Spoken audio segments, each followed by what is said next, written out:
A woman tests positive for arsenic poisoning just in time to save her life. But others before her weren't so fortunate. Now investigators must build a case on cremated remains. Doctors watch helplessly as a man wastes away and dies. Detectives diagnose it as murder. And unless they can stop it, it may be going around. A young woman is killed in a tragic riding accident, but a series of subtle clues leads investigators to believe that this tragedy was really no accident. Most victims are poisoned by someone they trust, done in by a fatal lapse of judgment, but it only takes investigators a whisper of suspicion to detect a taste of poison.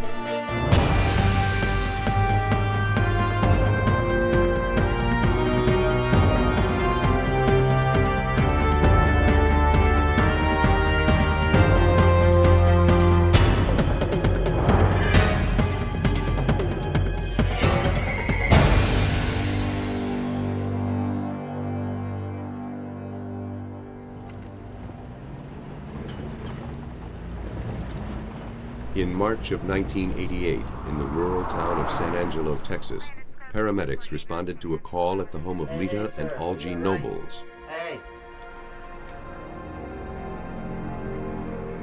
Lita told the paramedics that she and Algie had both been suffering from a stomach flu. Algie had refused to go to the hospital. 3 days after the onset of his symptoms, Lita found Algie unconscious. Paramedics pronounced him dead. Lita Nobles had been nursing her sick husband for months. He'd been in a car accident that should have claimed his life. With a shattered jaw, he could only eat baby food. About time. What kind of garbage is this? Algie's convalescence was far from peaceful. He and Lita fought like cats and dogs. All the time. Well, you just don't know what it's like having a... Despite the tension, he seemed to be making a swift recovery. Lita wasn't faring as well. The stress of tending to her quarrelsome husband aggravated her ulcers. She lived on antacids. 2 months after Algie's death, a close friend, Tim Scogin, brought Lita to the hospital. She complained of extreme fatigue, vomiting, and stomach pains. She had lost a large amount of blood. Doctors believed an ulcer was to blame, but treatment didn't improve her condition. Weeks passed. Her condition worsened. Problems with ulcers in the past. You feel anything there? Then her hands and feet became paralyzed. Looking for a cause, doctors ran a battery of tests, including a screen for heavy metal poisoning. I think what we're going to have to wait for is that blood test to come back and... A urinalysis came back positive. Lita Nobles had arsenic in her body. The Texas Rangers were contacted. Investigator George Frazier's first job was to eliminate environmental contamination as the source of the toxin. When we first started the investigation, all that we knew was that there was presence of arsenic in the body of Lita Nobles. So in the process of elimination, to find out where she got this poison, we tested her water well. Her house was on a water well. Arsenic is a poisonous metal found naturally in the earth. Because it is an element, it can't break down. But its atoms can combine to form other compounds. A little arsenic has a lot of killing power. In rural Texas, it was once used as a cotton defoliant. Through runoff, it could contaminate a water supply. Samples from the Nobles' home were taken and tested. The well was clean. Investigators questioned Lita's brother and sister-in-law, who stayed at the house after Algie's death. Neither of them suffered any symptoms, even though they had eaten all of their meals there. And yet, during that time, Lita grew progressively sicker, suggesting she'd been repeatedly exposed to the arsenic. As investigators eliminated every possible source of accidental contamination, they came to one grim conclusion. Lita Nobles hadn't been randomly poisoned. She had been targeted for murder. Someone wanted her to die. Are you using Investigators questioned her about who might want her dead. Well, nothing to speak of except what's out in the garage, insecticides and things like that. She pointed the finger at her deceased husband. Our first suspect in Lita's poisoning was Algie, because she felt like they were an older couple, and they had a lot of times that they just quarreled and bit at each other, seemed like all the time. And she first told us that if she had been poisoned, he did it. And so we had to eliminate him as a suspect, even though he was already dead. To find out whether Algie had had a hand in his wife's illness, detectives needed to know whether she'd been poisoned before or after his death. The victim's hair, they believed, would answer that question. Arsenic stays in hair and fingernails long after it has left the bloodstream. By analyzing those traces, forensic scientists would be able to determine how and when Lita had been poisoned. And if they knew that, they'd have a better idea of who tried to kill her. At Texas A&M University, research chemist Dennis James uses a nuclear reactor to determine the precise amount of trace elements in a given sample. The process is called neutron activation analysis. Neutron activation analysis is capable of testing for a lot of different types of materials. Some of those are poisonous and some of those aren't. It is particularly sensitive to transition metals and some of the heavy metals in particular.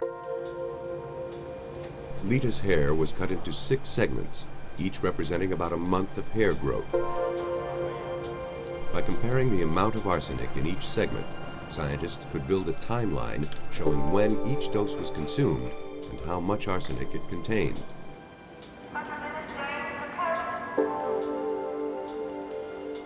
The canister containing the samples is shuttled to the core. There, it is exposed to nuclear energy for 6 hours, during which time some of the elements in the samples absorb subatomic particles and become unstable.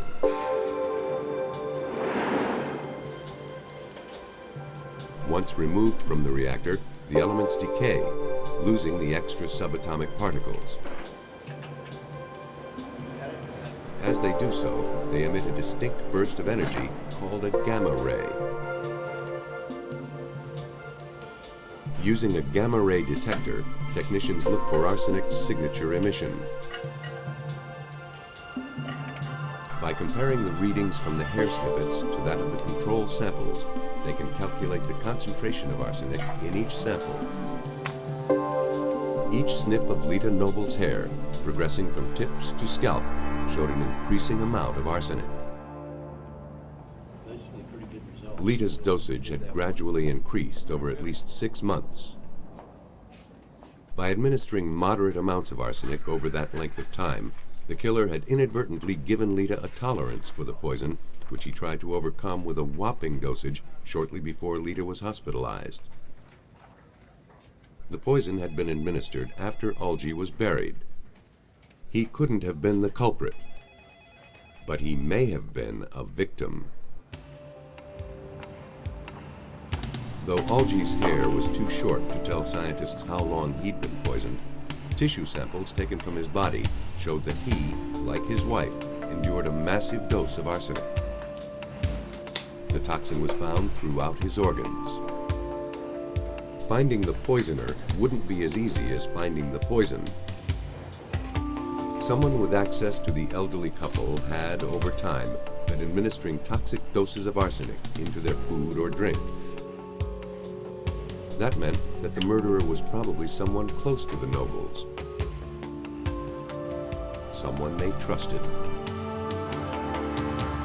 Investigators faced the delicate task of asking the victim's friends to point out who among them might be a poisoner. a neighbor had a suggestion. And this next door neighbor felt that a young man named Timothy Scogin was a very likely suspect because he spent a lot of time in their home. New in town, Scogin was a well-liked member of the San Angelo community. Best known for his skill as a porcelain painter and his willingness to help the town's senior citizens with errands and odd jobs. That's very nice. Short stroke. He was a mortician by trade, but appeared to be doing well in a series of business ventures. It looks beautiful. And he loved to make himself useful. Among the elderly people he helped were Lita and Algie Nobles. Shortly after befriending them, he had purchased their air conditioning business. Although he was chronically behind in his mortgage payments, Lita's faith in this surrogate son never wavered. After Algie's death, Lita had relied heavily on him. To Frazier, Scogin fit the profile of a poisoner. First of all, he had motive.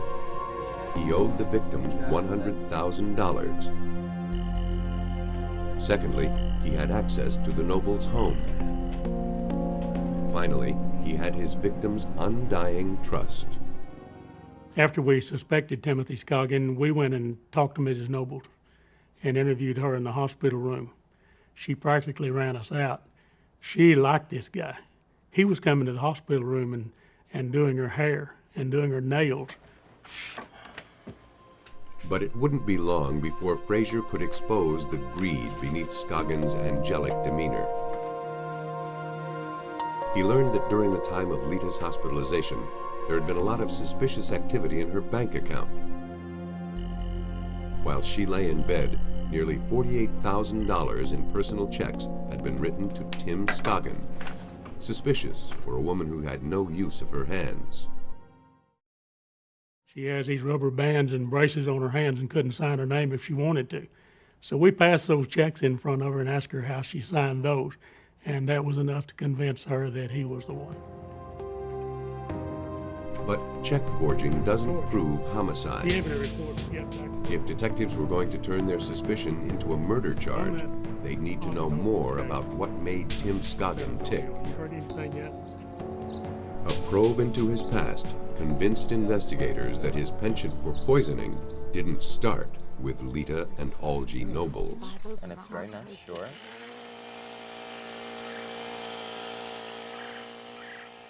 Investigators learned that before moving to San Angelo, Tim Scogin had lived with two elderly sisters who had died suddenly within days of each other.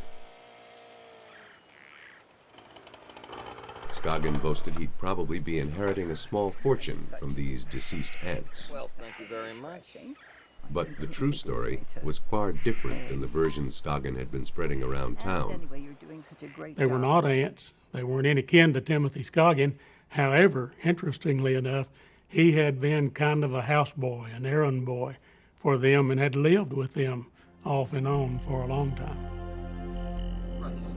As he had done with the Nobles, Scogin endeared himself to Catherine and Cordelia Norton. Thought this might pick up your spirits a little bit. Just 5 weeks before Algie Nobles succumbed, both sisters were dead. In February, Scogin had taken Catherine Norton, a diabetic, to the hospital for a checkup after her surgery for cancer of the pancreas. Cordelia! When they returned home, Cordelia became violently ill. He quickly shuttled the older sister to the hospital. Oh, my. Scogin and Catherine returned home and went to sleep. Thanks so much, and you have a good night. Scogin stayed at the house in case Catherine needed anything. In the morning, Scogin checked on Catherine and, finding her unresponsive, called her doctor. He pronounced Catherine dead. The next day, Cordelia died in her hospital bed. Both deaths were ruled natural causes. No, I think probably he's already... 6 months after the deaths of the Norton sisters, investigators wanted to know if they, like the Nobles, had been poisoned by arsenic. Problem was, Catherine and Cordelia Norton had been cremated.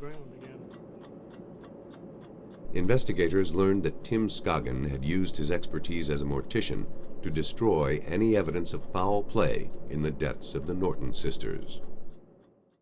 He used that knowledge to know how to forge orders for cremation, which he presented on both of these ladies and said that they had personally requested from him that they be cremated as soon as they had died. And they were promptly cremated and buried. Investigators now were faced with the task of detecting poison in ashes. No one had ever tried this before. If scientists could navigate this uncharted territory, they'd be one step closer to catching a murderer. The ashes of Cordelia and Catherine Norton were brought to the Texas Department of Public Safety Crime Laboratory, where toxicologist Rod McCutcheon was asked to analyze them chemically. He was initially doubtful about his chance of success. I really didn't think there would be much of a chance to find any poison in cremation remains. I'd never heard of anyone trying to do this. After reflecting a minute about the particular poison he was interested in, the arsenic, I realized that there was some possibility that the arsenic may still be present because it's an element, and an element will not change. To test for the presence of arsenic, McCutcheon placed the cremated remains in an acidic solution, then heated it. Impurities are burned away. If there is any arsenic, it remains in the liquid. Chemicals are added to turn the arsenic into a gas. It bubbles through a liquid which turns purple in the presence of arsenic. The more arsenic in the sample, the more intense the color. The tests showed that Cordelia's remains contained lethal amounts of arsenic. Catherine's remains showed none. The negative findings in Catherine's ashes actually bolstered the case by serving as a control. Since both sisters had died on the same day and had been cremated in the same oven, the lack of arsenic in one of the samples proved that the ashes were not contaminated by the burning process. Neutron activation analysis confirmed the findings.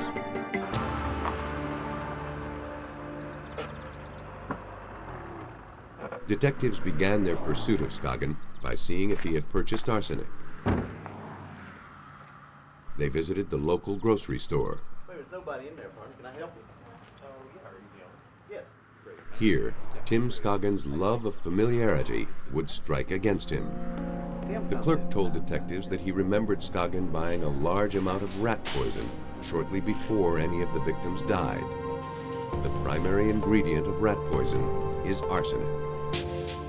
Investigators deduced that Scogin had mixed the poison with products that he knew only his victims would eat: Algie's baby food and Lita's antacid. Since he regularly delivered their groceries, he could have mixed up the rat poison before bringing them over. To test their hunch, investigators searched the Nobles' cabinets and refrigerator. Most of the food had been thrown away, but a few of Lita's antacids were still around. A single bottle of the medicine tested positive for arsenic. Based on the scientific evidence, law enforcement was ready to take Tim Scogin into custody. The real strong thing that made the case for us was the work done in the laboratories. Of course, there's no other way we'd have ever found arsenic in those ashes nor in the body of Mr. Nobles. And so the people who did the forensic work really are the ones who turned the crank in this case for us. We'd probably still be working on it if it hadn't been for them finding this heavy metal poison. Scogin was arrested for the murder of Algie Nobles and the attempted murder of Lita. He was found guilty and sentenced to life in prison. And even though there was no direct proof that he killed Catherine Norton, investigators believe he tampered with her insulin dosage. He subsequently pleaded guilty to the murders of both sisters and was given 2 50-year sentences.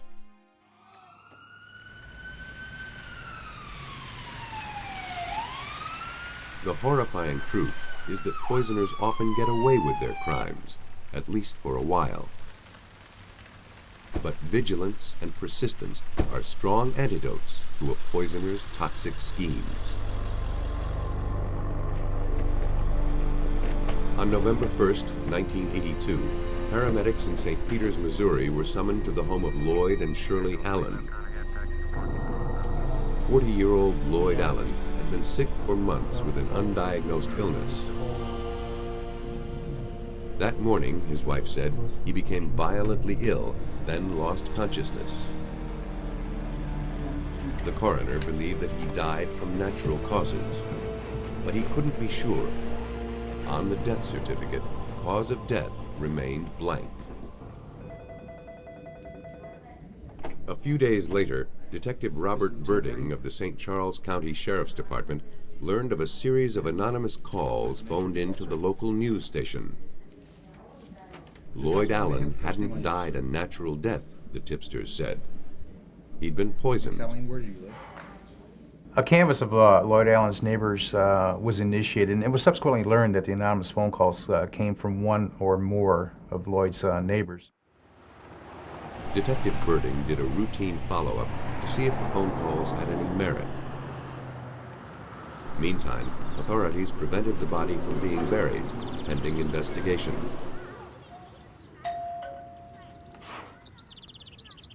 Hi, ma'am. I'm Sergeant Birding of the St. Charles County Sheriff's. The neighbors told police that the timing of his illness was suspicious. Lloyd's health and behavior changed drastically after his new wife and her daughters moved in. To investigators, these neighborly observations didn't seem like much at first, hardly the kind of information to hang a murder investigation on. But they prompted police to ask more questions about the Allen family. Friends and neighbors told police that problems began shortly after Shirley and Lloyd married in the fall of 1981. Everyone was pleased that Lloyd, a sociable and generous man, had finally found the love and companionship he'd been looking his whole life for. It was his first marriage, but Shirley's fourth. After the wedding, Lloyd brought Shirley Allen and her 2 daughters, 15-year-old Norma and 12-year-old Paula, into his home. Now he had an instant family to banish the loneliness and a true soulmate in his new wife. Norma? Norma? Norma? But winter brought stress and unhappiness to the family. Go on back to your room. Norma ran away from home several times and eventually landed in juvenile detention. The marriage grew strained. Then Lloyd started feeling sick. Lloyd went from doctor to doctor.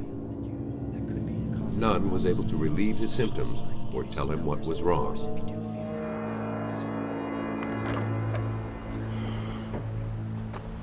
He tried to work around the house and yard, but was too weak to complete any of his projects.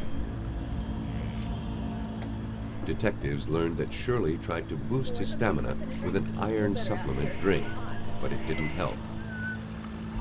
As he grew sicker, she began keeping him away from other people. Suspicions began to center around Lloyd's new wife. Drink some more. The neighbors related to us that she was segregating him from neighbors. He wouldn't be seen out very much. He wouldn't be able to acknowledge their hellos and their gestures of greeting because of his poor health. And it appeared to them that Shirley was concealing Lloyd. Then, finally, she cut him off entirely. A neighbor had come to pick up a wheelbarrow he'd loaned to Lloyd. Concerned about his friend's diminished health, he urged Lloyd to seek another doctor. The conversation was cut short when Shirley arrived. She ushered the neighbor out and later filed a trespassing complaint against him. Shirley's behavior seemed odd, but investigators couldn't hang a murder case on neighborhood gossip. Birding needed to discover a motive. He did. Shirley was the beneficiary of a $25,000 life policy, and we also learned that she was the beneficiary of Lloyd's will, which had recently been changed. It is only natural for a wife to be named as her husband's beneficiary. But it was the timing, not the payoff, that gave detectives pause. Lloyd's health began to decline just days after signing the papers. That was something to go on, but not much. It didn't provide the kind of firm foundation detectives required to move forward. Birding hoped that an interview with the suspect would reveal something more, but he was met only with stock answers. Of course, she gave us some exculpatory statements that Lloyd Allen's death was of natural causes. He's being treated by a variety of physicians for a variety of illnesses that she described to us as depression. There was a litany of medications in the home that she said that he was taking for his treatment.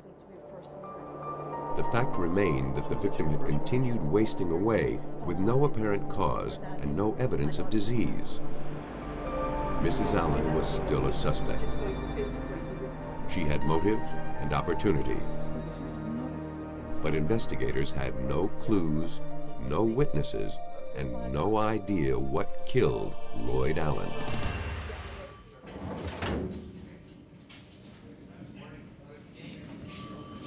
Lloyd Allen was dead, and detectives suspected he was poisoned by his wife. But they had no way of proving it. The investigation stalled. This is in regard to the death of Lloyd Allen. Then police got a break when a witness came forward. I don't want to talk over the phone. Is it possible? 4 days after Lloyd's death, Shirley's daughter Norma called the sheriff's department. She told them she was in possession of the poison. Norma backed up her story with some evidence. Inside a brown paper bag, detectives found a wine bottle filled with green liquid. On the label, a handwritten warning read, "Don't drink." A warning that Norma told police her mother asked her to write. Norma said she wasn't sure what was in the bottle, but she suspected it was antifreeze. She told investigators that over the last 2 months, she'd seen her mother giving the liquid to Lloyd. Norma also told police that she'd witnessed her mother mixing gas treatment with sugar and orange food coloring to simulate the iron supplement.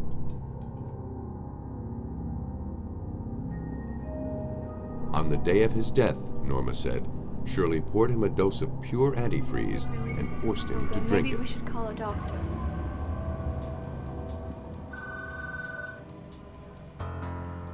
Guided by Norma's testimony, toxicologists tested the contents of the bottle for antifreeze. A sample of the liquid was injected into the gas chromatograph. The apparatus separates a compound into smaller chemicals so it can be analyzed. Each chemical is displayed as a peak on a graph. The resulting peak was a match for antifreeze, known chemically as ethylene glycol. According to toxicologist Christopher Long of St. Louis University, antifreeze with its sweet taste is a subtle, stealthy killer. The victim might never even realize he's drinking himself to death. Antifreeze would produce something like having a drink of alcohol. But as far as a burning sensation or anything to warn you, no, it wouldn't. So it'd be the same as maybe if you had a little taste of beer or something like that, only without the flavoring. So you might get just a slight change in how you feel, but nothing really noticeable. But over time, antifreeze is deadly. As it is metabolized by the body, it produces toxins that raise the acid level of the blood. With each dose, Lloyd Allen's body and mind would slowly be destroyed. When your body chemistries change and your kidneys aren't working, it's not purifying your blood of the waste products. So that could, in fact, account for why he appeared dizzy or a zombie-like or just plain dull. You know, his mind wasn't working properly. We can't seem to find Because so many of Lloyd's organs were failing, it would have been difficult for any doctor to diagnose the poisoning. In the final stages, even if Lloyd knew that the woman he loved betrayed him with poison, he would have been too weak to protect himself and too confused to plea for help. Scientists determined that antifreeze poisoning was consistent with Lloyd Allen's mysterious ailment. To prove it, the body was autopsied and tissue samples were tested. His liver, kidneys, and brain contained crystals formed by the breakdown of massive quantities of ethylene glycol. It was consistent with long-term consumption of the liquid. The coroner ruled Lloyd's death a homicide by ethylene glycol poisoning. Detectives had found their poison. Now they had to be sure about the poisoner. Well, Norma was a troubled teenager who'd been at odds with her mother for years. The possibility remained that she had poisoned Lloyd herself to frame her mother. After a series of interviews, that theory was quickly discounted. Norma was truly fond of the victim and had nothing to gain by his death. With the evidence in hand, police arrested Shirley Allen. They were able easily to construct their case against her. A $25,000 life insurance policy gave her the motive to kill her husband. The spiked wine bottle gave her the means. In a trial that lasted only 4 days, she was found guilty of killing Lloyd Allen. Shirley Allen was sentenced to life with no parole for 50 years. She died in prison.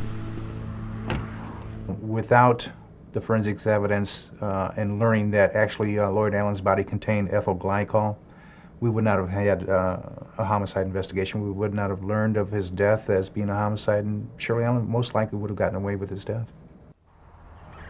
Because of the concern of Lloyd Allen's neighbors, a cunning murderer was brought to justice. It wasn't the only time a crime was exposed when nosy neighbors smelled trouble.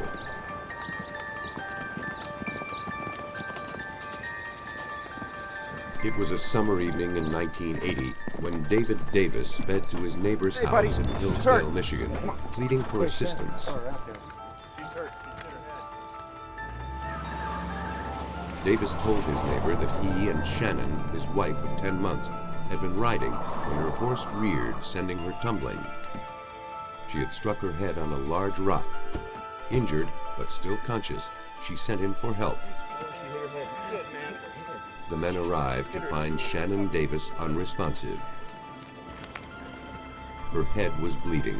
Her skin had a bluish cast. They rushed her to the hospital.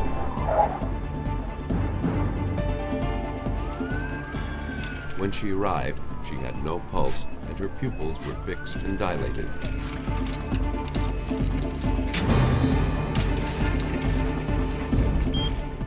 Technicians attempted to resuscitate her, but failed. Doctors determined that she had died of a head injury from the fall. Case closed. But not for long. 2 months later, the incident came to the attention of Michigan State Police Detective Don Brooks. Brooks had heard that Davis's neighbor had refused to let the case die. The death was ruled to be an accident, but the circumstances were such that he felt this was probably a murder case. Suspicion took root in the neighbor's mind the day after the death when he revisited the scene. He noticed that the branches of a nearby tree were marred by 2 circular bruises, suggesting that horses had been tied there.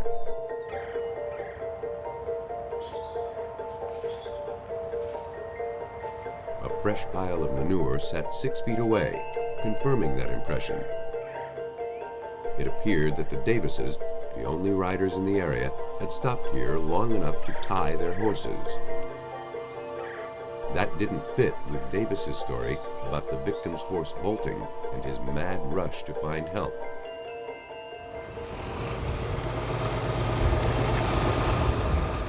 The neighbor, Dick Britton, was also a family friend.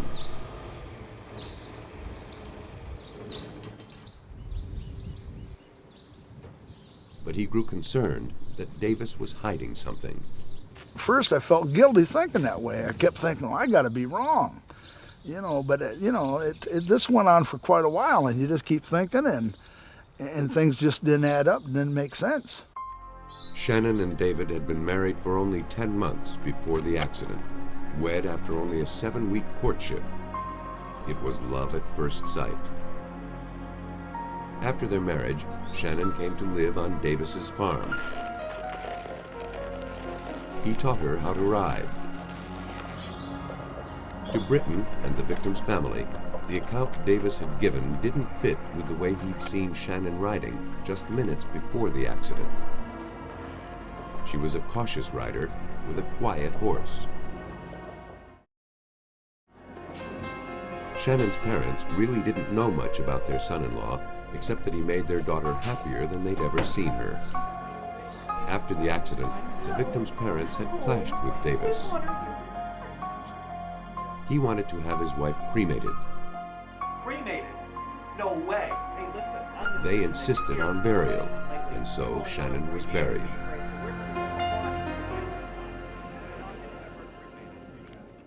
At the hospital, Davis told Shannon's family that he had no life insurance for her. The other will benefit by receiving the other.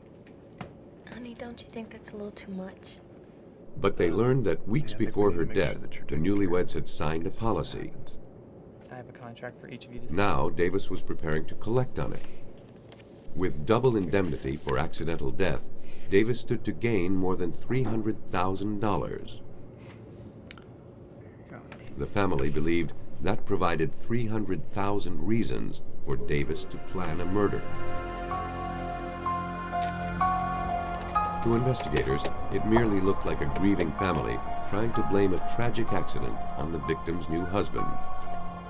The meddling neighbor was helping to stir them up. Fueled by their suspicions, Shannon's family and Britton urged authorities to reopen the case. 1 month after her death, the victim's body was exhumed. The examination clearly showed a fatal brain injury and bruises consistent with a fall from a horse.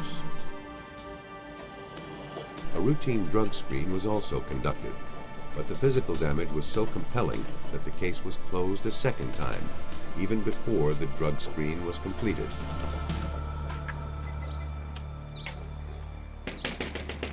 Britton and the family would not let the matter rest. Mr. Britton? Don Brooks in the state police. Oh, glad you come. The Detroit Free Press published an article on their suspicions surrounding their daughter's death.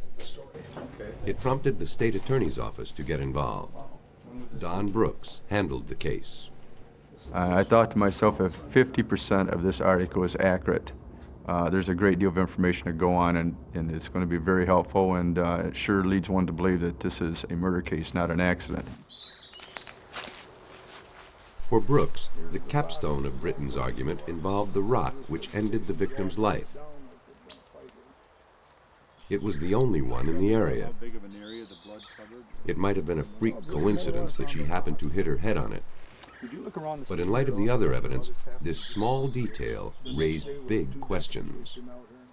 The percentage of someone falling off from a horse in that area and happen to hit their head on the only rock around was so high that that itself should raise a lot of questions. Well, that tree right The closer Brooks looked into the death, the more suspicious he became. Okay, now is this a He sought the results of the drug screen from the autopsy and learned that it too raised some difficult questions. Pile of horse dung. Then over here. It was time to seek answers. In the lab, a tissue sample from the autopsy was analyzed by a gas chromatograph. Every substance creates its own peak of a specific length at a specific point. These peaks are called the retention time of the substance. The chromatograph showed a strange chemical in the victim's tissue that matched nothing in the lab's database. No one knew what it was. But before they could pursue it, the case was closed again, and the mystery was buried with the victim. Still convinced that Shannon was murdered, her family pinned their hopes on this mysterious peak, pressuring investigators to study it further. Technicians toiled for weeks, but couldn't identify the compound. They ruled out instrument error. They simulated the conditions of embalming and burial on sample tissues to see if the victim's tissue was contaminated after death. No matter what they did, they couldn't isolate the chemical. All they knew was that there was something in the victim's body that shouldn't have been there. And they had no idea what it was. 4 months after the tragic horseback riding fall that ended Shannon Davis's life, grave suspicions swirled around the so-called accident. Based on the questionable crime scene, the insurance money, and the curious lab results, Brooks was convinced that foul play was involved in the victim's death. Now he had to prove it. You put it all together, and it was very obvious to me that this was a murder case. He set his crosshairs on the victim's husband, David Davis. But Davis had moved to Florida.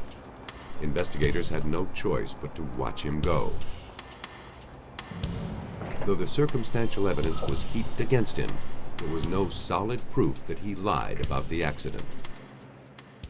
Even if I received a confession from Dave Davis, we still had the problem with the autopsy saying that those injuries were consistent with falling off from a horse, striking the head, and the cause of death was the injury to the brain. So that became the challenge of the medical community at that point. The case teetered on the mysterious chemical peak. Uncovering its relationship, if any, to the victim's death was the last chance detectives had to foil what might otherwise prove to be the perfect crime. Unable to determine what the compound was, Brooks reviewed the other facts of the crime. What he couldn't figure out was how the victim could have been unlucky enough to have struck that solitary rock. Brooks mulled various scenarios over with his colleagues, but none seemed to work. Then, a moment of inspiration struck, revealing a scheme that would tie up all the loose ends and explain the mystery chemical. If this young lady was paralyzed in some way, you know, her muscular system, her nervous system was paralyzed in such a way where she couldn't resist and he could create the injury he wanted. Investigators believed that the victim was immobilized before her head was intentionally struck against the rock. They began searching for a chemical that would fit a killer's criteria. A drug that could immobilize quickly, then leave little trace. It would also have to be easy to obtain without rousing suspicion. What could it be, and where would they find it? Since Davis lived on a farm, it was likely that he had access to compounds designed for animals. Detectives interviewed one of the vets employed by Davis.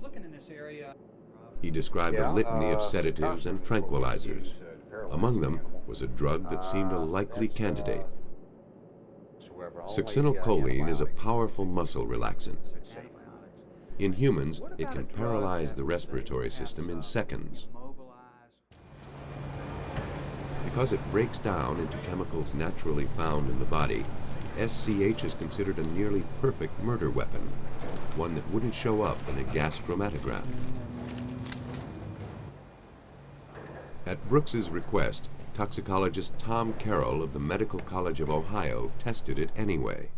So I immediately went over to our pharmacy, got some succinylcholine, and was able to put it onto the gas chromatograph, and it had the exact same retention time as our unknown peak. Bingo. We thought we had something. To confirm the results, the chromatograph was recalibrated and the SCH retested a total of 5 times. Each time, the results were identical. But for absolute confirmation, the tissue samples had to be tested on the more sensitive mass spectrometer to see if the chemical could be isolated that way. The samples were sent to 2 labs for fine-tuned analysis. Unfortunately, neither of the mass spectrometers could distinguish the chemical in the victim's tissues. Carroll took the SCH and the tissue samples to Stockholm, Sweden, where scientists were experimenting with methods to analyze chemicals very similar to SCH. Shannon's tissues were tested in the spectrometer there. The initial results were disappointing. Test after test failed to reveal the chemical. If they couldn't find it, then Davis would have committed the perfect crime. Carroll wouldn't allow that to happen. Investigators pressed on. The precision that made the spectrometer so sensitive also made it temperamental. After scores of attempts, a tiny adjustment to the temperature of the equipment brought hard-won success. Boom. We had found it. And I mean, you talk about a celebration. This was some hooping and hollering that you never believed. From there on out, it was simply a matter of doing more extractions, getting all the data necessary. We were now able to identify it in the tissues. Now, investigators had to determine how the chemical was introduced into the victim's body. More than a year after her death, the victim was re-exhumed and a new autopsy performed to look for a likely site of injection. It revealed extensive bruising on the left. These injuries told of a hard fall. The right side was uninjured, except for 2 curious marks, one on her shoulder, one on her wrist. These 2 bruises represented the faint tracks of a killer's needle. They had been overlooked before because no one suspected that a needle was used in the crime. As investigators prepared their findings, they thought their long struggle was over.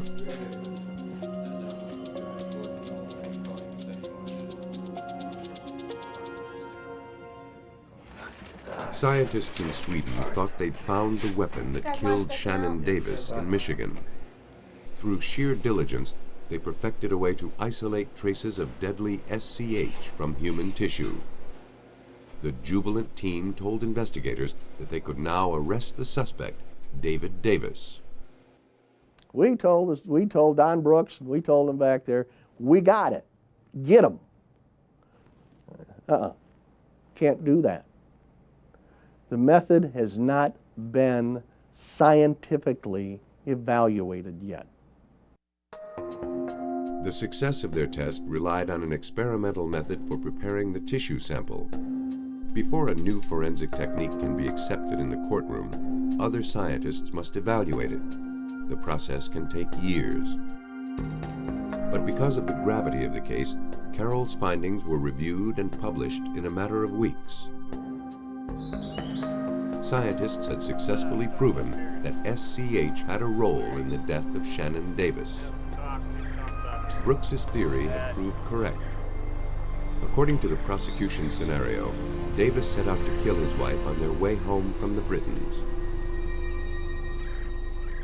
He tied the horses, then went after Shannon with a syringe, injecting her twice with the lethal drug. For that second injection site to be delivered, she would probably have had to have been paralyzed at that point because it was precisely right on the vein. This bruise up here was probably as a result of the struggle while he's injecting her, while she still had some life in her. And that's how I think it. You know, once she goes to the ground and collapses, then he can pick her up and drop her onto this rock, and that will create the effect of falling from the horse. It was a cleverly thought out plan, undone by the scientific method. Davis staged what he thought was the perfect crime. The only problem was the perfect murder weapon was no longer so perfect. David Davis was convicted of first-degree murder and sentenced to life without parole. Brooks suspected that Shannon Davis wasn't the first person whose death by SCH poisoning was overlooked. But because of this case, hopefully, she's one of the last. And so to be a part of an investigation like this, where the medical field, basically, or the information about succinylcholine in the medical field has been rewritten, that's kind of a nice thing to be a part of. It's impossible to know how many more victims have been killed silently by people they trusted. Poisoners may never lay a hand on their victims, but with advancing forensics techniques, it's getting harder to escape without leaving a print.